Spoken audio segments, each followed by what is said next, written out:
paz de Cristo, pessoal. Sejam bem-vindos a mais um episódio do Escrituras e Café. Eu sou Darlan e o episódio de hoje ele pode até incomodar alguns, mas eu creio que vai encorajar muitos. Se você assistiu qualquer filme da Marvel dos últimos anos ou qualquer produção recente dos principais streams, entre eles a Netflix, provavelmente já percebeu algo, mas talvez não saiba muito bem colocar em palavras esse sentimento. O herói tropeça, chora, hesita, precisa ser resgatado, a mulher lidera, resolve e salva o dia. E faz isso enquanto o mocinho da história ainda nem descobriu o problema ou ainda está tentando entender tudo. Essa é a mensagem principal de muitos filmes. E isso não é coincidência, isso é uma agenda. Mas quero que a gente analise esse assunto através da Bíblia, tendo a teologia reformada como norte. Porque aqui nesse podcast podemos falar de cultura pop, educação, saúde, segurança, política, mas nosso foco é e sempre vai ser a teologia. E ao fim, quero saber se poderemos responder a pergunta principal de hoje. O que Deus diz sobre o homem? O que a Bíblia fala sobre masculinidade? Sendo assim, me sigam nessa jornada. Para quem gosta de filmes, séries e é cristão, sei que nos últimos anos você tem se sentido chateado, constrangido, percebido que a nossa fé tem sido atacada nas últimas produções. Então temos que ter muito cuidado com o que vemos e o que os nossos filhos também veem, pois como a palavra ensina, tudo me é lícito, mas nem tudo convém. Antigamente os heróis interpretados por Jean-Claude Van Damme, Stallone, Schwarzenegger, Chuck Norris e outros grandes atores, representavam virilidade, força, coragem. Hoje em dia a tendência é outra. Houve uma mudança radical na forma como Hollywood representa, coloca o homem. Tanto homem e mulher são retratados de forma muito, muito diferente do que era antigamente. Hoje a tendência é diminuir ou tratar com ironia qualidades tradicionalmente associadas aos homens, como coragem, honra, disciplina, força, liderança, sacrifício. E, ao mesmo tempo, essas mesmas virtudes aparecem com destaque em personagens femininas. A Marvel, principalmente depois que foi comprada pela Disney, tem feito bastante isso. She-Hulk, Capitã Marvel, até um discurso misândrico. Várias séries da Netflix e filmes também produzidos por ela. E uma saga para mim que foi decepção nesses últimos filmes, Star Wars, com a Rey sendo protagonista. E assim, é uma tendência cada vez mais comum, é algo cada vez mais também e fica notório, explícito, não querem nem disfarçar. Mas que, claro, eu não sou contra ter mulher forte como protagonista. Gostei bastante de Mad Max, A Furiosa, Mulher Maravilha, Alien, Kill Bill, Lara Croft, são bons filmes, boas histórias, que não precisam apelar e não coloca todos os homens ali orbitando ao redor da personagem principal. Os homens servem como um alívio cômico no enredo da trama. Só que, galera, o fato de isso, né, tantos filmes e séries recentes empurrarem em nossos olhos e ouvidos essa agenda, esse discurso, não é mera coincidência, não é aleatório, é uma agenda maléfica que não é só fruto do feminismo, outra agenda maléfica, mas vem de mais longe. Por isso, por que eu resolvi falar desse tema? Eu resolvi falar desse tema porque assisti recente o filme Mestres do Universo, que estreou há alguns dias, produzido pela Amazon, que é a adaptação da história do He-Man, e percebendo claramente essa agenda de desconstrução do masculino, e eu que acompanhei o desenho clássico ali na década de 80, 90, e que cativou um público grande daquele boneco produzido pela Mattel, que também criou a Barbie, e encomendou a animação para ganhar dinheiro também com os meninos. Só que o sucesso do desenho foi tremendo. A ideia do desenho era algo simples, mas uma misturada de muitas coisas, né? misturava fantasia medieval com ficção científica, magia com músculos, luta com conselhos para a vida, e por causa disso marcou uma geração. Podia ter seus defeitos, alguma coisinha ou outra, mas é a história de um herói, dublado ali pelo Garcia Júnior, e eu gostava demais dessa parte aqui. Pelos poderes de Grayskull, eu tenho a força!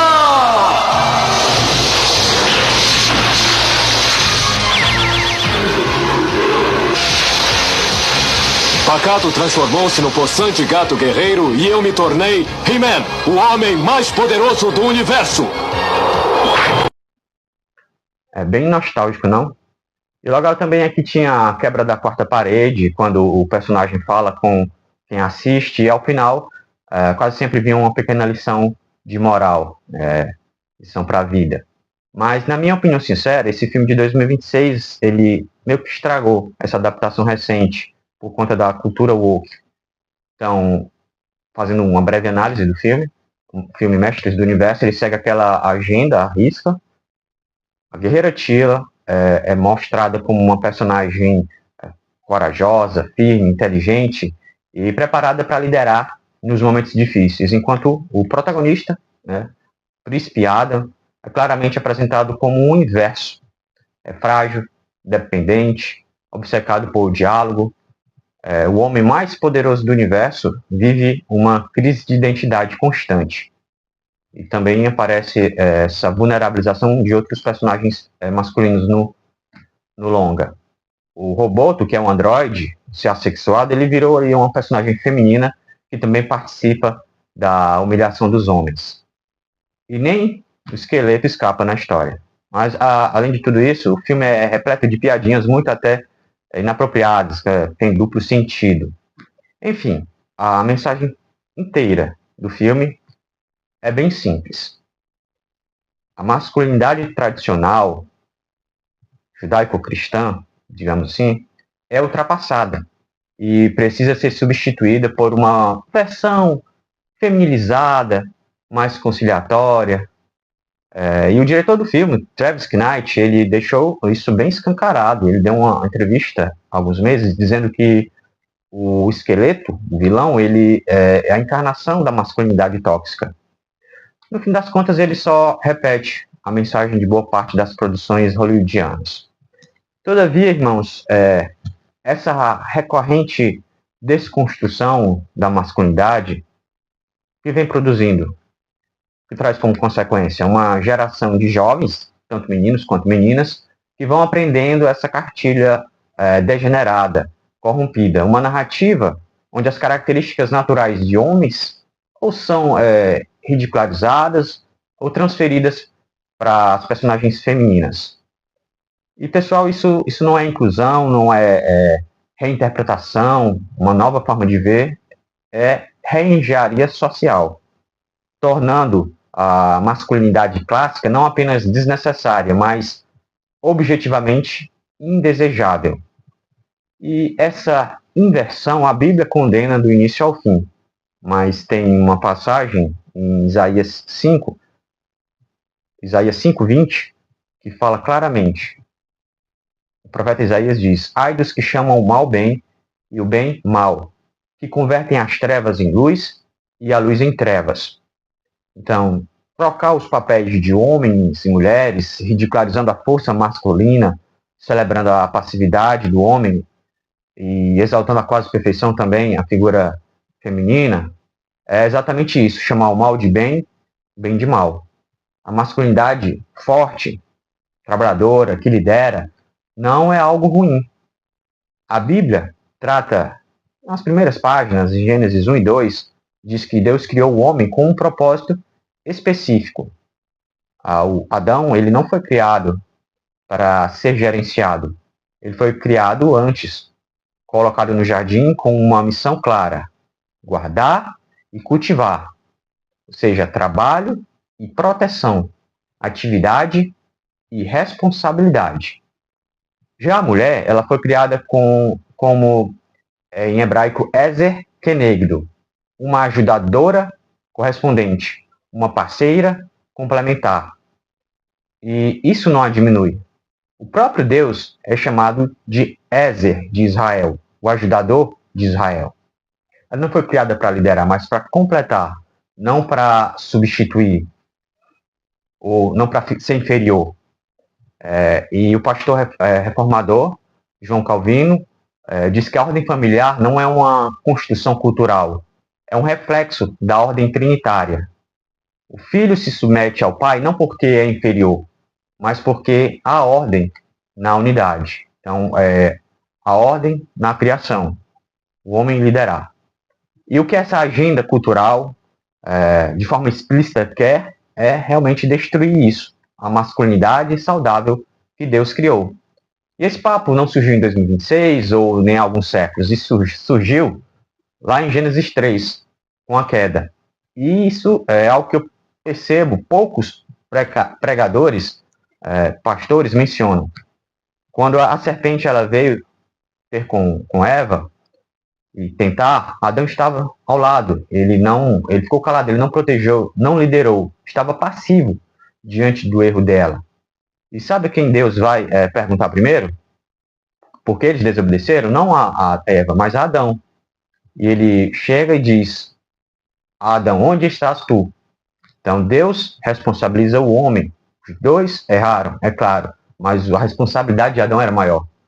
E isso é liderança e responsabilidade que devem caminhar juntas. A queda ela não foi só desobediência, foi uma inversão da ordem. E a cultura progressista está propondo que a gente celebre essa inversão como progresso, certo? Esse progresso, a gente vê o resultado em toda parte. Homens sem direção, sem propósito, imersos em jogos, pornografia e outros vícios, famílias inteiras desestruturadas, sem liderança espiritual, jovens que crescem sem nenhum modelo de masculinidade saudável, nem na sociedade como um todo, nem na cultura, no cinema principalmente, nem em casa e muitas das vezes nem na igreja.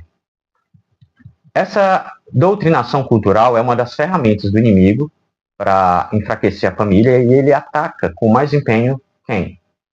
Principalmente os pequenos, as crianças, a próxima geração. Assim cabe a nós, como cristãos, resistir, discernir e proteger nossos lares. Então, já falei do problema, dei o diagnóstico, vou falar aqui um pouco dos remédios. Essa parte é muito importante para você, homem, que é temente a Deus. Escute isso. Oi, irmãos, como vão? Quero deixar agora 5 lições ou direcionamentos de como ser um homem segundo a palavra de Deus. Então, como o He-Man falou, são 5 chamados práticos. Primeiro, conheça a palavra como sua bússola, não a cultura.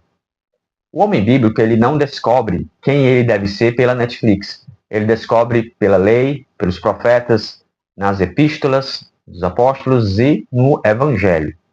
Salmos 119:11 nos ensina: guardei no coração a tua palavra para não pecar contra ti.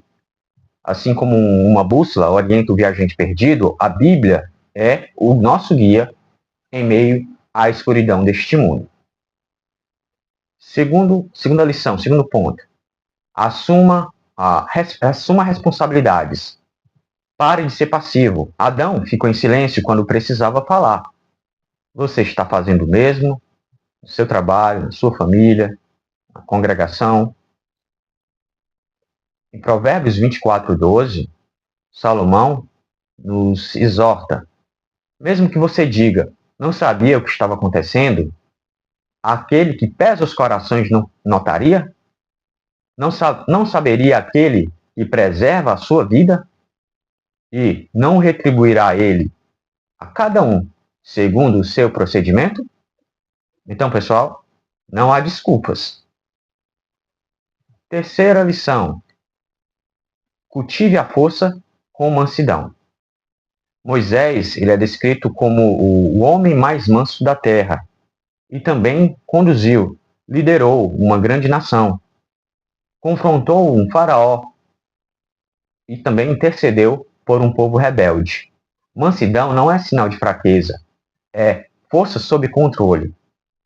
Paulo, em Efésios 4, 1 e 2 diz: Como prisioneiro no Senhor, rogo-lhes que vivam de maneira digna da vocação que receberam. Sejam completamente humildes, dóceis e sejam pacientes, suportando uns aos outros com amor.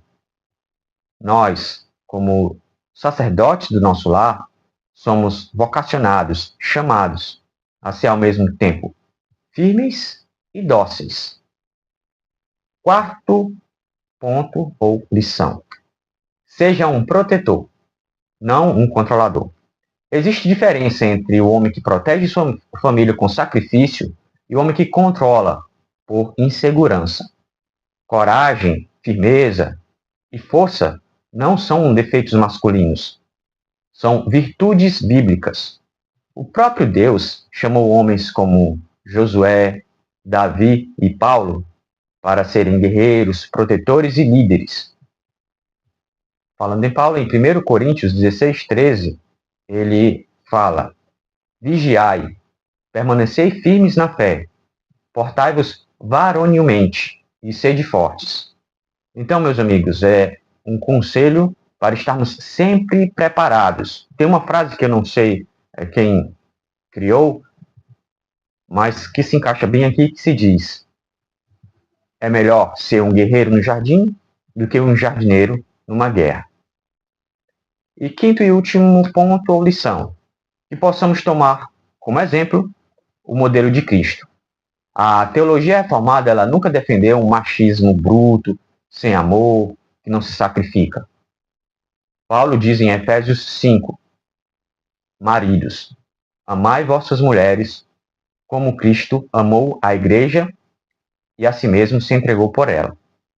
Cristo não foi um homem fraco, mas também ele não foi um tirano. Ele virou a mesa no templo. Isso representa força. Ele lavou os pés dos discípulos. Isso é serviço.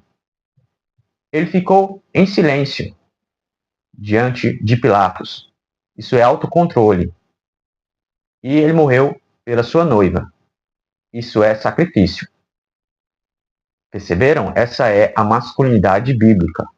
Força colocada a serviço pelo amor e com responsabilidade. Não é aquele homem que nunca chora, mas também não é o sem firmeza, feito de açúcar ou que vira purpurina. O homem bíblico é aquele que sabe quando agir, sabe quando servir e sabe pelo que morrer.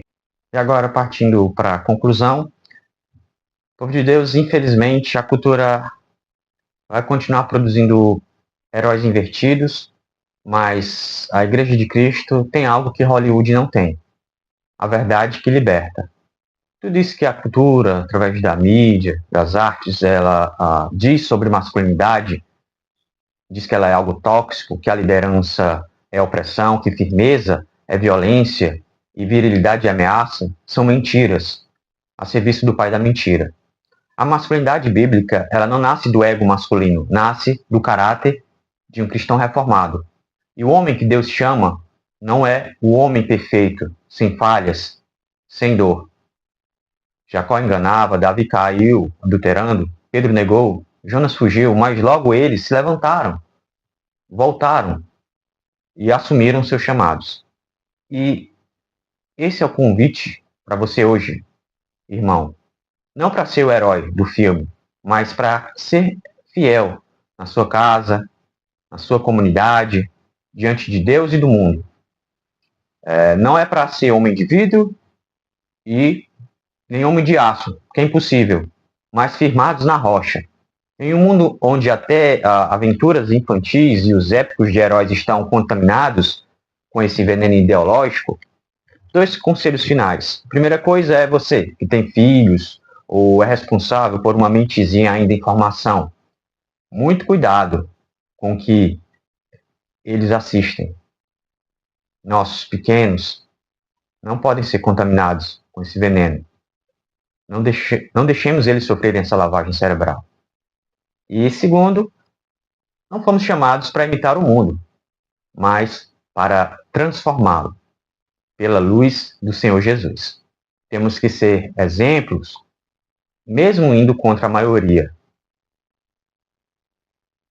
Então, nós, como homens cristãos, temos essa palavra final, adaptando a fala de Aragorn diante do Portão Negro, do livro Senhor dos Anéis.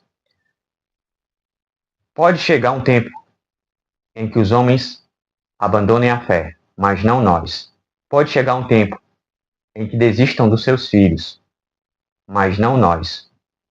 Pode chegar um tempo em que os homens se curvem diante da cultura, mas não nós. Então é isso, galera. Se você achou legal minha breve análise do filme aí, He-Man, novo, e a conexão feita com a masculinidade que o mundo aprova, mas que Deus não, ou até se você discorda, pode deixar seu comentário que a gente vai se esforçar para responder, ok?